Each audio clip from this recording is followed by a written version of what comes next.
ladies and Germans, how you all doing? This is Con Ulrich. And I'm Ru. Hello. Hello. Hello. And folks, we promised you another 2v2, and we have intended to deliver, and we are going to deliver. So that 30 minutes or less, well, I don't know how long this replay is going to take, but I'm pretty sure you'll probably order a pizza and it better to be to your house by the end of this replay. Mm-hmm. But the important thing, more than anything else, is we know we're on Colville, which is nice, because we always tend to see the little tiny bit of Colville, but not the whole map, and really on this 2v2, who Rang is going to tell us who's fighting, we get to see more of it. So Rang, who is fighting today? Well, on left-hand side in blue, we have Team Warsaw Pact, and we have Don't Hate the Player as the SAS, and Water as the Third Canadians. And on the Axis side right, we have RKKA, Albert playing as Paris, and we're playing as 17 Possessed, and once again, this is from the 2v2 RU tournament from like a week or two ago now. Well, the amazing thing for me is that you can always tell a SAS player because they have 1.5 billion units stacked on top of each other, and it works because their freaking Jeeps are so tiny. Yeah, but already in the middle of the map before you can even blink. So interestingly, at the same time, though, we are with that whole 17th SS. He's got a lot of heavy Jeeps as well. So Sherman Vogons definitely can make it across that river, but even more than that, they can deliver troops to the front very quickly. Oh, this is going to be tight. It's going to be a real cluster of an engagement with shuttle charges going off and PPSHs going. I think that's the sound of PPSOX. I am actually very amused by the fact that we have 4 squads of partisans. I get and 2 Stoss troops. Oh my god. I get Panzerfaust are awesome and all, but like you don't need to deploy literally all your like partisans in one concentrated area. Jeez. I can't but feel he was thinking he was going to go up against Paris. Yeah. That was definitely a bit. That was a silly move. Oh, what's the silly? Is getting a Stoss troop and hung out to dry in the middle of a road? Oh yeah, it's also pretty silly. But these early saboteurs, yes, they are recon and all that, but yep. I was going to say they're getting forced to fall back, and they are indeed. Mm-hmm. Carvey-1 is going to be there to give some delicious fire support, but shockingly enough, the SAS has been completely shattered, I think. This is actually a complete reversal of what you might expect. Yeah, usually like that push goes, like that early rush into a town goes really well, but the swim wagons with the stormtroops managed to get there before anything too crazy happened. And also, like, the saboteur push works really well, but you need, like, rallies or Marquis backing you up behind so you can, you know, like, get a bit more firepower. As those saboteurs are only good for that one shatter charge, and after that, they're pretty useless. Yep, that is for darn tootin' sure. Down to the south, you want to take a quick look. There is one flamethrower troop who gets all of his flamethrower fuel exhausted, so that's a positive. Now, what's less positive is the fact that his armor support is not able to be, well, anywhere really close to the front. Mm-hmm. Walter, in the meantime, of course, he's bringing in the Kangaroo Court down there. And the Paris Division is matching him by bringing in some of those rinky-dink tanks. Yeah, pretty passive down south here. Nothing really too crazy from either side. Just Abertee getting a nice little foothold into the town. Oh, not for nothing, but to the north we have a Stoss troop and chasing after this Char B1, and I think there's an there's a that DMA being brought on in as a desperate attempt to pick him up. Yeah. They probably get him too. Oh. Some rifle fire from the Marquis Joe. Aligning, he's gonna drop some smoke. Rescue himself. There we go. Okay, dude, I know how to do this. It's get the hypotenuse of the whatever. Do the hypotenuse of the triangle. You would have been fine. But clearly, geometry is not a thing. Got to chase at a right angle, you know. Oh no, IG-18 gets a good suppression once again.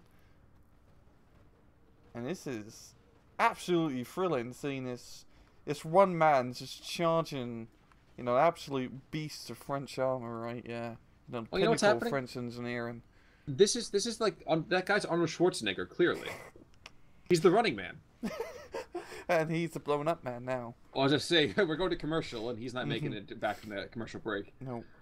But we do have more Startrooper being brought on in, which is a very good call. Those guys have been serving him very well so far already. And even a captured P3 is not going to be enough, I think, to really reverse that entire front. No. And we got some more reinforcements being brought in. I mean, also at the same time, like he doesn't really have much in terms of major firepower. It's just, like, his Marquis are really just going to slow down anything, not completely stop any push, as all Rare needs to do is bring in some fire support. Sounds about right. I'm going to take a quick look down to the south. Okay, so the vehicles being brought to the front, doing pretty well for themselves. A 6-pounder is making his presence felt. Definitely damaging that 35Rs that got brought on in, but has now become a more limited use. Unless, of course, it could see. Oh no, the B2 can be seen. Ooh. Oof. This is one of those moments I'm surprised that his howitzer is not firing a little bit more aggressively. Yeah. And he did lose, the Paris Division did lose their run and only Puma, which is a pretty big loss. That's a pretty powerful unit in the phase of A. And look at it's Ross going around, you know, spreading the love, spreading the flame. Do love seeing some Canadian Ross play. That's true. They almost love it as Panther Shrek comes on in to give it a nice big wet kiss with an HE rocket. Mm.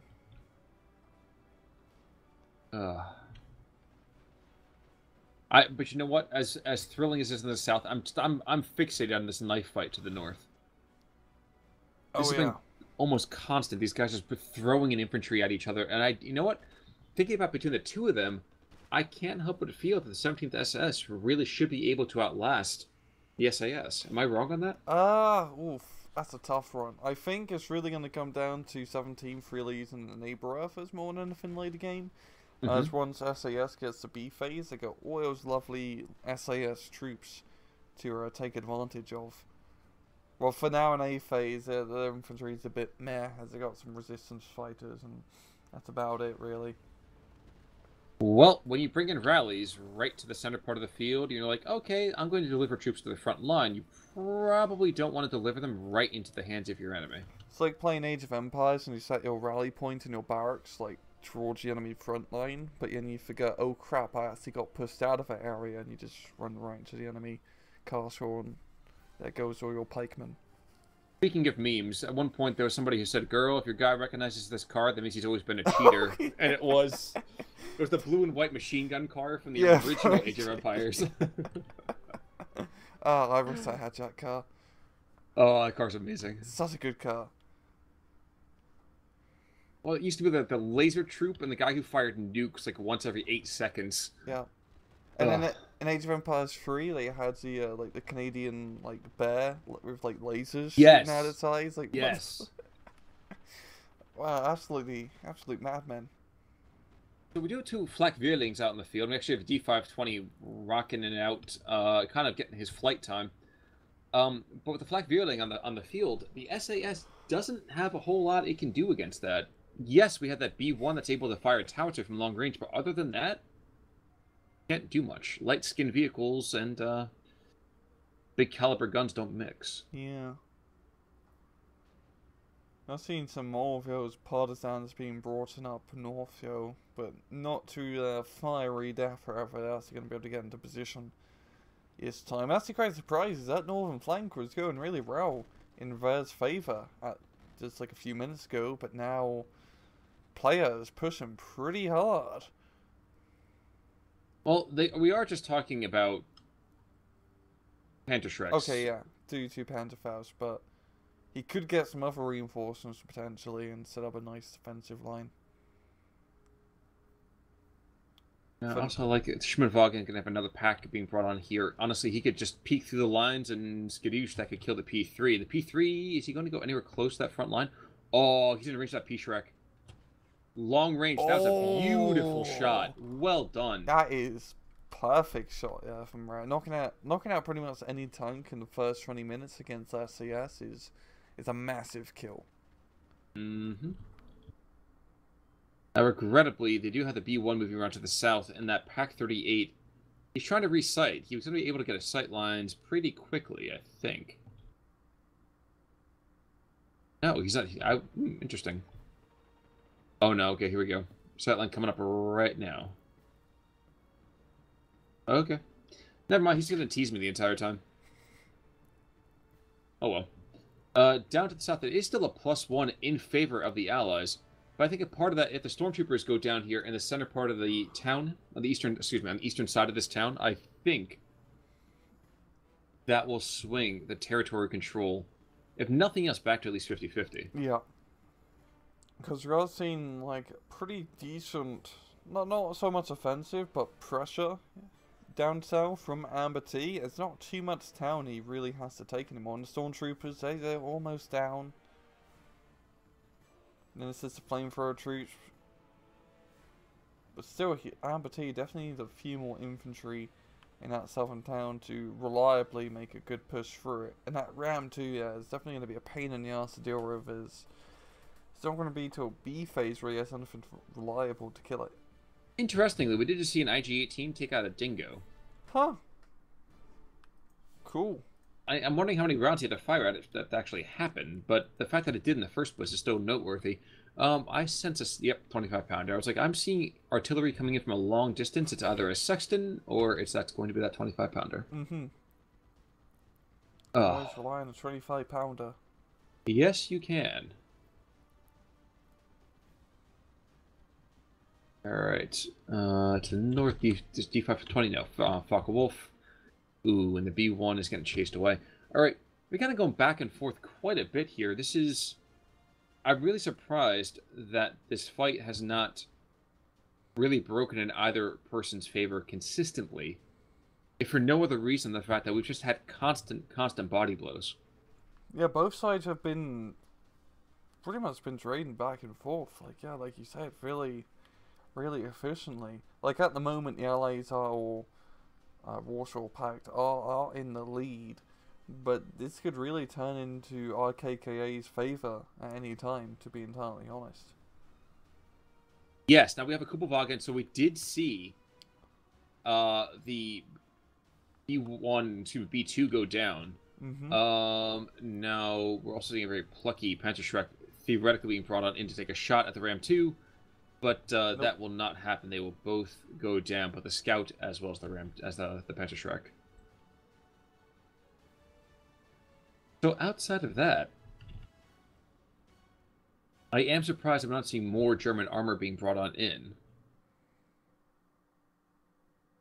The Stokes would be fine. I think the Stokes coming in for at least Paris would be nice. Stoke. Stoke there. And nothing there either. Interesting. We've always come to deride the D520 as being a joke of a plane. Yeah, but it's oddly serviceable. I know, it's like the David of airplanes. Like, you got all these Yes. big bloody Tempests and Fokker-Wulfs, Messerschmitt 109s, these real big bloody names of airplanes that all the kids grew up and love. But then, you know, the Germans bring out some rinky-dink little pretty advanced French fighter from the 1940s, and it's surprisingly really good, because it turns like a motherfucker. It's really bloody good at turning. I mean, just look at him go. I do want to make a quick call. Nebelwerfer 42 to the north. So he is here comes the first barrage, and he's going to plop it right on top of that tank. And the Death Star is clear to fire. Is it going to be enough to knock out the... Yeah, it does. Yeah, it does. And this is exactly what Ver needs to bring up north. Just go to the Nebelwerfers. I mean, like I say, you can never have enough Nebelwerfers. It is interesting to me because we have these partisans who can't shoot the road, but at the same time they're close enough to the road that if anything high value came on through, they'd be able to sneak on forward and Faust it. Mm-hmm. And I'm just waiting for the moment where we see a FFS coming out from Veer over here in the north, or Weir, however you want to say it. It's gonna happen. Yeah. Especially, it's probably going to wait till C phase for Paris to bring up like a Tiger or Panther tank, and then boop. And that's perfect. That'd be a perfect SAS play, right? Yeah. Also worth saying, the Allied players though are they're very insistent, and we've seen these guys do this consistently. Don't hit the player as well as Walter. working back and forth, they don't always seem to take the immediate success, the immediate victory, but they are very, very determined attackers. Mm-hmm. They've just got enough of ground to get a nice little +1 point advantage. And he's looking back down south. Shrek! Waters. Wu-Tang. There we go. Oh. Oh, the off map. Not even the off map. That was a Ram 2 that just went down. Oh, I was looking at off map up north. Oh, it's completely annihilated neighbor F42. Oh no, he's okay. Oh, I mean the mortar, my bad. Mortar and the supply truck. Neighbor down F to the is south. There was a P Shrek that took out a Ram 2, and then a kangaroo was right nearby. Started engaging him, and he still calmly took out the kangaroo. Huh. That's probably a good thing too. I mean, considering that kangaroos are kind of the deer of North America. You mean according to what I've heard, apparently they're all over the place. They cause accidents. It's crazy. Yeah, and they look weird as hell, kangaroos. They taste good though. Apparently, that's definitely one type of meat I wanna give a shot, but it's kind of hard to go into Walmart in Canada and pick up kangaroo, unfortunately. Kangaroo jerky. Now that's an interesting thing to taste. Oof, that definitely sounds interesting. I'm sorry, and by the way, it wasn't a dingo before, it was a lynx, my bad. Oh, okay. So this is the Canadians, so it's the same stupid thing. Yes. It does look like the Germans are hopefully trying to get some more material coming, like another Opel Blitz. But here's the Partisan. The Partisan could just sit here and just knock off that Opel Blitz. I'm surprised he's not engaging it right now. He's waiting for a juicier target, Khan. He's a patient man. Here comes. 233. Nope. Oh, come on, my friend. He's patient. He's really patient. It's like a tiger thing. Like, you know, you don't see a tiger until it's ready to pounce on you. Yep. Or panthers. Yes, pretty much any big kitty. Yeah. It's really hard to actually to hide a Panzerkampf wagon Auschwitz 6 shoe. You know, like it's a pretty big, like 50-ton tank. It's tall. It's not like you can just hide it in a tree and then pounce on you. Yeah, that'd be a sight I'd like to see. That's fair. I'm not entirely sure how to respond to that, but I'll let you know when I think of a response. I also love how the naval for 42, it reloads without having a full set of rockets, but now that we have an Opel Blitz there, it doesn't have to go through the reload stance again. Just immediately the rockets just snap into place. It's always nice. Yep. Duke 4 just he's cycling, he's looking for targets, and he's going to get a couple of them. Ooh, it's going to be interesting. I have a feeling Vair's going to break up north. We've got a lot of those SAS troops up in out. It's really going to come down to that neighbor F strike to see what he does. Considering how danger close it is, ooh. Well, he's killing his own troops. And he's killing the enemy as well, to be fair. Yeah, but I did not exactly expect a Braveheart thing, you know, where he's like, the dead cost nothing. Mm-hmm. You don't have that many lives to spare. Yeah, for 17th, you really don't want to be... Attritional warfare is going to be a little bit tough. I mean, you can't do get a good amount of stormtroops, but against SAS with all like good SAS troops as well, it's a bit difficult. Indeed. But the Stug 4 takes out a couple of trucks as we're going on through, so that's a couple of really, really wounded squads. Means whilst down to the south, what do we have? Well, the town is clearly in the Canadians' hands. Mm-hmm. There's one thing I know about Canadians, they are very, very determined people. Indeed. Adorable, I've heard as well. Except for the redheads, those guys are weird. I know, right? Bloody Canadian redheads. Especially when they like have English accents. It's really bizarre. Just completely confusion. Soulless and ex-British? Yeah, it's all over the place, man. Absolutely nuts. Absolutely nuts. Man, but the Assault Pioneers, those guys can't gain any ground against the ROAs. Otherwise, yeah, well, they'll be killed pretty quickly. With the Stug 3 in support, yeah. This should be the assault to take back this town. But Lord knows there's going to be flamethrowers to take him out, and supporting machine guns, and anti-tank guns, and it's not going to be pretty. Roll the Stug 3 assault gun. Managed to assault the enemy town efficiently. I mean, he's got a very nice angle down that road for the Stug 3.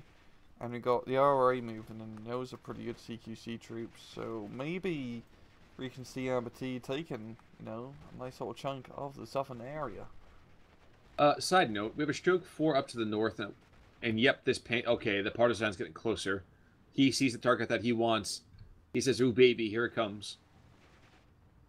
And we have 2 recon squads in there as well. So I imagine, yep, this will be the death of that stroke pretty quickly. Mm-hmm. And we're also seeing that Jagdpanzer from the Allies being brought on up north. Stop bloody holding your fire! Shoot the damn Shrek! Faust, what have you? Point being, shoot it! He's ready. Oh god, that would have been a pretty good kill on the Stag 4. Yes! Yeah, okay, yeah. Internal fragments. Ooh. Jagdpanzer is now worthless. Mm-hmm.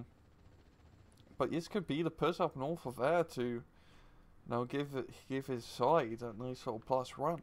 Well, he still has a bit of ground to take, of course, but he's taken it. The Allies, or I should really say, I don't hate the players, definitely lost a bit of ground up north. But that's going to tend to happen against the 17th. They're going to go and get outscaled. Mm-hmm.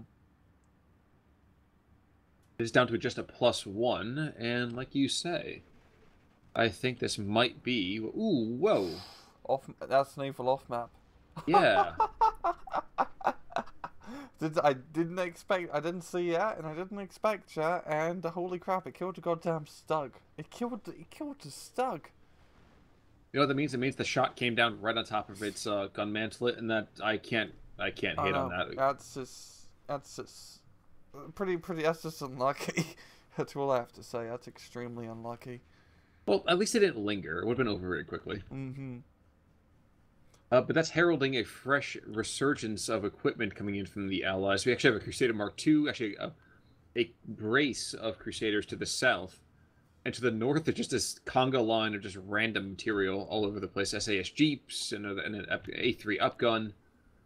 Oh, jeez. It's just a buttload of material. Yeah, for now for SAS, they have the lovely high income and all the American equipment at their disposal, so it's going to be a little bit tougher now for Fair to do that push. He still has a bit of a window right now to try and get to the edge of the town, but I don't think his pioneers are up to snuff speed-wise to get there. For some reason, I have to say, I'm getting Twitch alerts, and I do not know why. Very, very strange right now. So, folks, I'm sorry about that.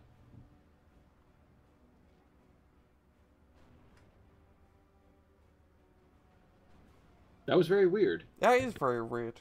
I just had my new follower thing pop up, and I'm not going to Twitch. I'm very confused.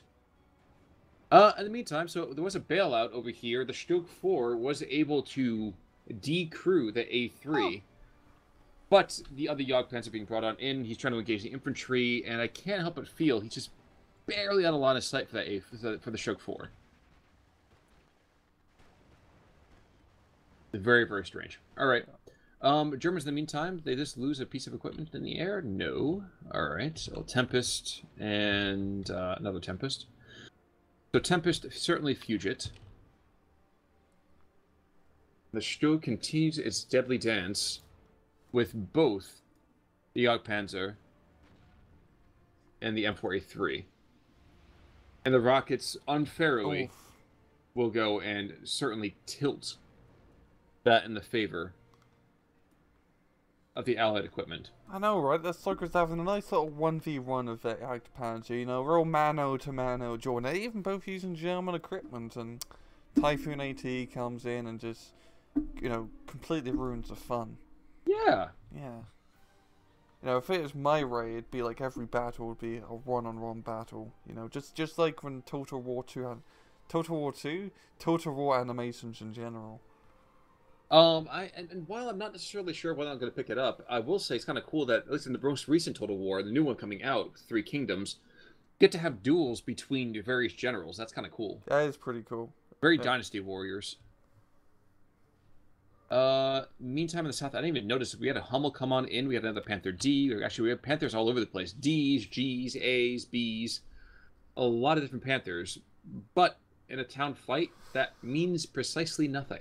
Yeah. Yeah, I don't know what he's trying to achieve with all those Panthers. I mean, neither side has exploited this middle at all, which is pretty standard for Coville. It's a battle of two towns. Everyone just has a nice little, no man's land agreement over the middle. But maybe this would be a good time to break out unspoken agreements and maybe just use your Panthers to try to push mid. Wait. Are you saying this is a Tale of Two Cities worthy of Charles Dickens? Yeah. Yeah, Okay. exactly. Well, that means for one of these, it'll be for the best of times, and the other will be the worst of times. I'm sorry, I'm just adding, looking to inject a little bit of literary culture. references are getting more and more advanced. I mean, Charles Dickens is like pretty well known, but still, like, it's getting more and more advanced. Next one, we're going to be talking about Hearts of Darknesses and Roads that are New and Brave. Well, don't ask for whom the 17-pounder tolls. It tolls for thee. There you go. There's our Heart of Darkness right there. the panther wakes up in the middle of the night in its bed sheet somehow with this, complete dry sweat. Like, oh god, 17-pounder is coming for me. Oh, exactly. I got 7 days to live before it pounds me. I'm gonna let that one alone, but I think we all know where I wanted to go. By the way, we are going to see there is one traction CMD, command Jeep in the southwestern corner of the map, benefiting from his rank. He just says, forget it. I see nothing. I will fight nothing. The rest of you can fight. I will do nothing here. Also very taken aback by how unmolested these Panthers are being. Yeah, they're just hanging out in the middle, they're just, looking pretty, taking some nice propaganda shots themselves, putting them on their Instagram accounts. Just enjoying this Normandy weather, chaps. Also, at long last, this logistical truck gets taken out by a very, very nasty rocket run, which proves that the German rockets do, in fact, do something, which I never thought was the case. Yeah, much more like the German rocket plane, right? Yes. Yeah, they're much more for only soft targets, like supply trucks. Because it's just two big bloody ones, like a double-barreled shotgun. While the Allies is I don't know, death from above. Well, I will say that Jagdpanzer is probably going to outshoot that Stug, if for no other reason than the fact that it was actually designed to kill targets like that. And that Stug, it's an assault gun for a reason. Yeah, and we got the Sherman coming around, using its stabilizers, great effect, and the Stug is now forced to pull back. It is, but even as that Spitfire comes in, he's going to actually perish rather quickly to that Focke-Wulf. I'm surprised by how quickly that thing died. Yeah, that was fast as lightning. Jeez Louise. So it was, never. I was going to go Greece for a second. Let's back away from the references. Yeah. Gotta rein me in sometimes, Rang. The Panthers still, shockingly enough, both of them are still alive. Yeah, and now he's starting to make a push along middle area. But we got a 17-pounder being set up in position. And he's probably going to get a sneaky peeky kill on that Panther for sure, especially with 2 self-veterancy. Well, and if he doesn't, we still have the Crusader Mark II. Oh yeah, of course. That's a real bane of all Panthers.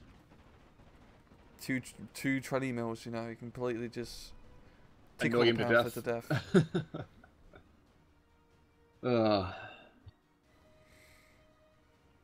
Oh yeah, Panther in the middle along the road. He's not there having a good time. It's a 76 mil, by the way, not a 17-pounder, but nonetheless, he did some pretty good hits, pretty good damage. Oh, okay. Well, I mean, wait, M5, but it's an SAS. Wouldn't the SAS be it's a Brit thing? It's C-phase, so it's all American equipment. Oh, yeah, you're right. Okay. Yeah, it's 3 divisions in one. It's like the Swiss Army knife of divisions in a sense.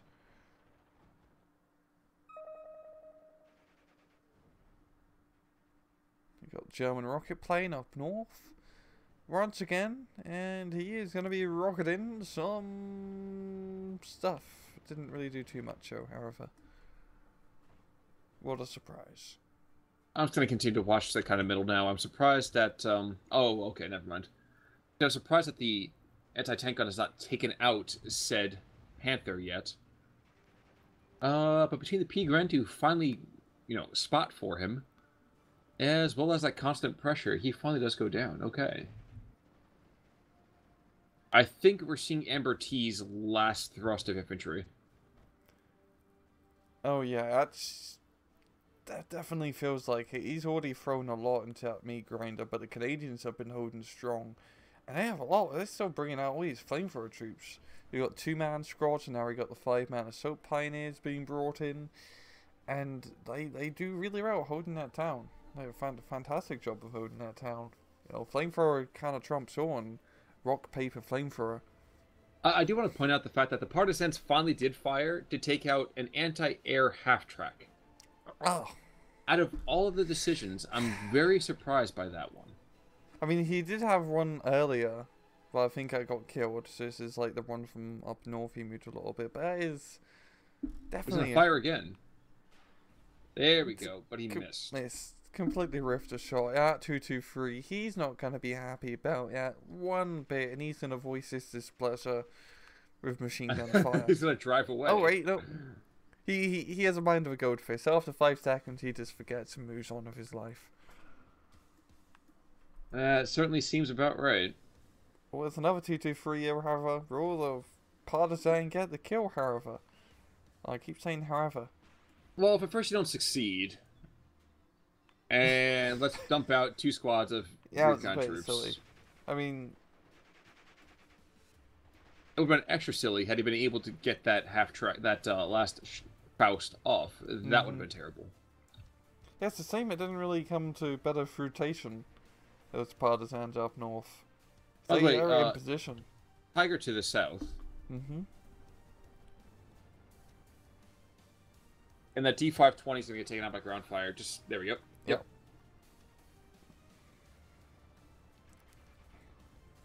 The Tiger speaks, annoying the tiny little targets to death, using his cannons to kill mosquitoes.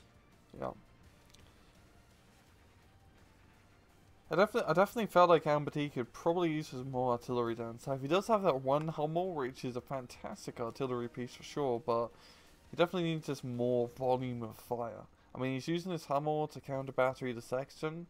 Is this going to do enough to throw off section's aim? Or you're not really going to kill a section with anything indirect, to be entirely honest. Mm-hmm. So, yeah. Oh, Panther in the middle just got knocked out, I think, by a Firefly. So, yeah, that's pretty big. And yeah, we've got 2 Fireflies in the middle. So that pretty much gives the middle to the Allies. Well, just look at all the equipment in general. We have, what, 1, 2, 3, 4... 4 real armored vehicles there, and that includes a sexton, to be fair. Mm-hmm.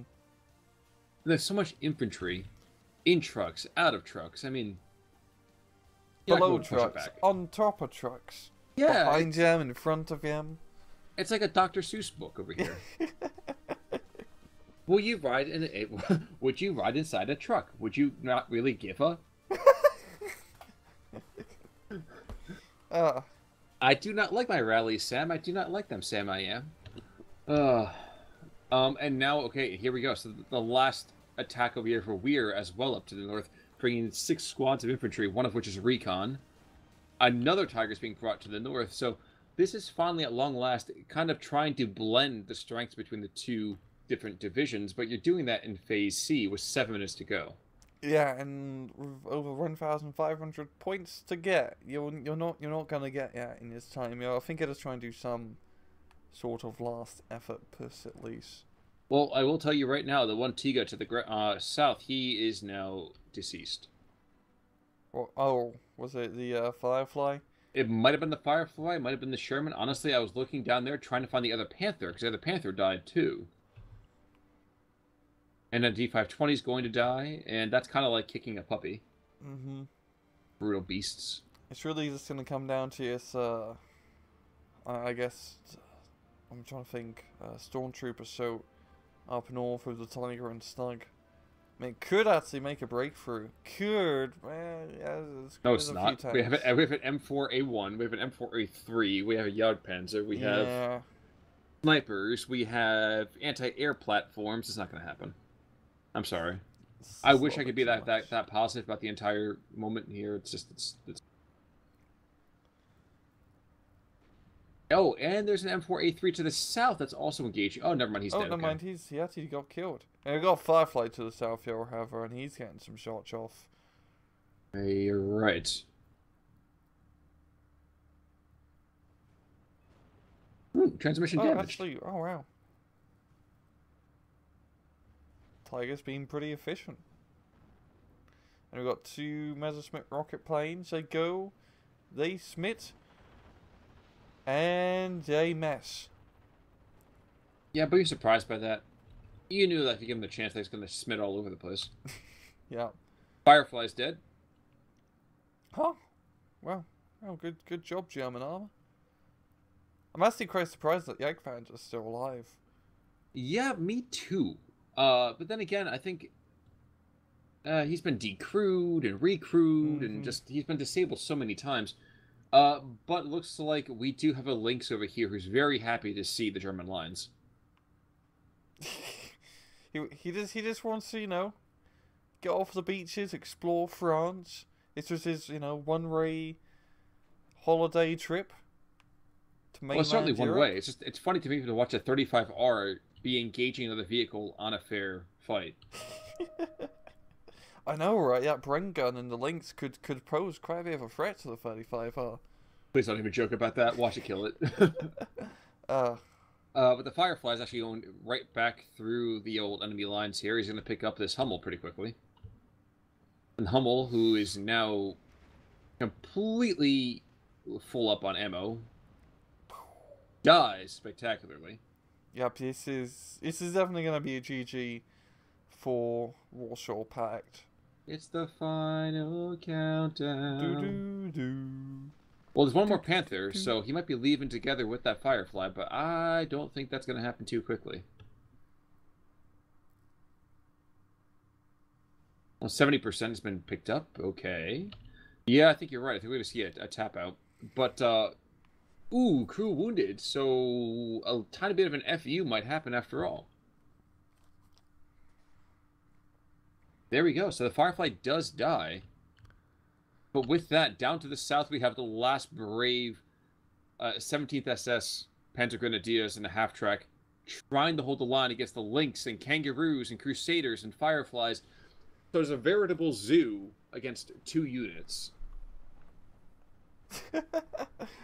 Poor Panzer Grenadier. He's not going to be Grenadier in any Panzers anytime soon, even though I don't think that's actually a thing that Panzer Grenadiers do.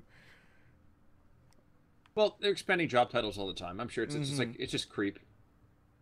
I mean, you got Pioneers, and then you got Stern Pioneers, and you got Pioneer Führers. There's so many positions for a Pioneer. I mean, aren't they just like going around exploring North America? Well, I do like the fact that Walter decided to bring in a Pack 43 with about 2 minutes left, like a second and a half left to go. And Amber T says, "Forget it. That towel has been tossed." And very quickly after that, Weir will also throw it in too. And that's the And GG. yeah, Walter crushed it in the south. Damn, for sure. I mean, he just man's getting a lovely breakthrough. Kind of funny because earlier on, in that first couple of minutes, yeah, it was just all Germans, baby, just killing. Mm-hmm. But they just, I mean, that map, and especially how they played it, was definitely really a meat grinder in both towns, and the Allies played the meat grinder much better.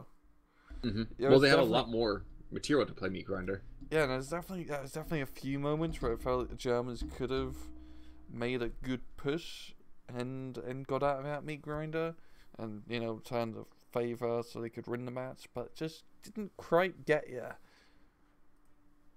No, it did not. And looking back and forth, I mean, kills and losses, there's that off-map 381, which did an appalling number of kills. Mm-hmm. Naval for a bunch of different infantry, Opel Blitz, a lot of stuff there. But losses-wise, not too much. No. So, regardless, well done to the allies on that one. Amber T and Weir, you know I'm always pulling whenever I see your names on here, but unfortunately it did not come up with a W today. But that's all right. I also just want to note, it wasn't Yes. the naval off-map that killed the Stug 4. It wasn't? It wasn't, no. I was looking at the kills for the naval off-map, and it was... There's no Stug 4 in the thing. What if it was the other... Oh, no, it wasn't. Let me take a look at history real fast. This is gonna bug me if I don't figure this out. And if we don't share it with you, the lovely viewers at home. Okay, so naval... It's gotta be within the first, like, 10 to 15 minutes. I'm looking in, like, minute 20s and stuff. Are we talking the 17-pounder? No, it's stroke 3. Okay. Oh, Command M4A1, I think. 2719. 2719. Okay, Actually, you know what? We have to cross-reference that with the others. Oh, wait, where's that 381? 14 minutes. 14 minutes, all, like, the stuff dies within... We got to figure this out before the replay's over, or the video's over. Because I'm looking down south, and naval warfare is still there, but 381 kills a bunch of stuff. I think it's a jetbird killed it. Yeah, if you go to 2036. Oh my god. What the fuck? Right in the middle of the naval battery. He does have that charge. Yeah, he does. So that's mystery shoved, gang. Alright, well, with that in mind, I'm going to go gently rock myself to sleep and just kind of cry over the lost Shug to a Jedburgh. And that'll be that. So, Ryan, any final pearls of wisdom? None whatsoever. Well, folks, okay, in that case then, feel free to check back in next week when we bring you some more replays, tournament optional. As always, if you have a replay you want us to check out, either hit Rang or me up, either in the comments or message us on Discord. And I guess we'll see you guys soon. For right now, I'm Con Ulrich. I'm Rangaroo. Take it easy.